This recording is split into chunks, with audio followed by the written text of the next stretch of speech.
Hello guys, nizere yuko mumeze fresh. Right now unyumvise kuri microphone ucumenya yuko ndakuzaniye update zimwe utazokwigera usanga ahandi. Ni muri Rwaruherekerane rero rwa voice of rw'ibiganiro twagiye tubemera yuko tuzohora tubashikiriza inkuru ziri ku mwanya ziri updated. Uno munsi rero komeza dufise iki? Uno munsi komeza dufise umwanditsi w'indirimbo Madame Dramati umwe mu gihugu cy'u Burundi amaze kubikora bigacika agashikana imiliyoni 3 z'ama viewers arenga ku ndirimbo ari wenyene. Ni Dramati rero amaze igihe ariko aravugwa cyane hirya no hino kubera indirimbo yiwe Madame, indirimbo yamwugururiye imiryango myinshi cyane, indirimbo yatumye uyu muhungu wo mu ntara ya Muyinga amenyekana cyane.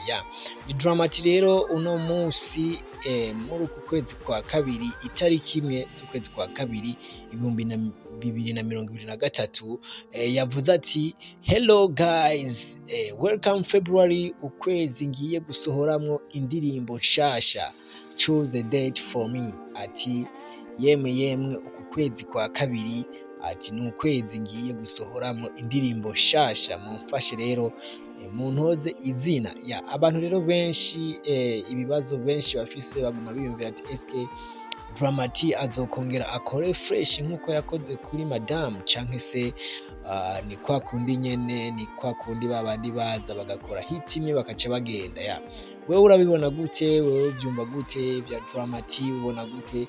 Naburya iyi post ayikoze ari mu gihugu cy'u Rwanda, benshi bakabimvira yuko iyo bari collabo. Wewe rero uvyumva gute? Ubibona gute? Nizere yuko nawe uri mu bantu badukurikirana ushobora gusiga igitekerezo cyawe muri comments ukatubwira ati ibintu bimeze gutya. Mwari kumwe rero na amigo Chaga Classic nk'ibisanzwe, ndakubwira ati fyonda subscribe kuri channel yacu ya YouTube na like kuri Facebook kugira ngo ubandanye ubana natwe mu biganiro vya hato na hato. Burakanya ndakuzanira update. Rero ntiwibagire gukora partage ngo kugira ngo iyi nkuru n'abandi ize kubashikira.